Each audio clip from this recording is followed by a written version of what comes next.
2024ની અંદર આવનારી લોકસભાની ચૂંટણીના અનુસંધાનમાં પાર્ટીની ગાઈડલાઈન મુજબ આજે ગુજરાતની લોકસભાની 26 બેઠકો ઉપર જિલ્લા મધ્યસ્થ કાર્યાલયનું ઓપનિંગ કરવામાં આવ્યું છે.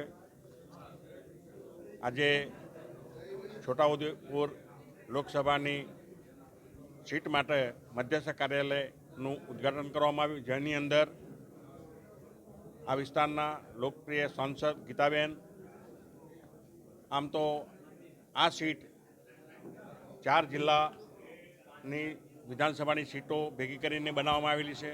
એ રીતે તમામ ધારાસભ્યશ્રીઓ, જિલ્લા પંચાયતના પ્રમુખશ્રીઓ, સંગઠનના પ્રમુખશ્રી, હોદ્દેદારશ્રીઓ તમામની ખૂબ મોટી સંખ્યામાં હાજરી હોઈ આ કાર્યાલયનું ઉદ્ઘાટન કરવામાં આવ્યું.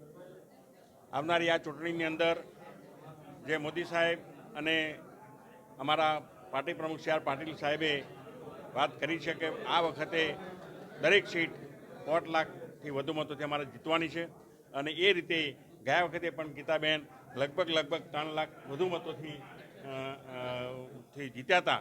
એટલે આ વખતે 5 લાખથી ઉપર તો નિશ્ચિત છે, અને કદાચ ગુજરાતની અંદર 1, 2, 3ની અંદર પણ નંબર આવે લીડની અંદર, એવો મને પ્રભારી મંત્રી તરીકેનો એવો વિશ્વાસ છે. જો તમે જાણશે ગુજરાત યુટ્યુબ ચેનલને સબસ્ક્રાઇબ ન કરી હોય તો અત્યારે જ સબસ્ક્રાઇબ કરો અને બેલ આઇકોન જરૂરથી દબાવો, જેથી દરેક મહત્વના વિડીયોની નોટિફિકેશન તમને મળતી રહેશે.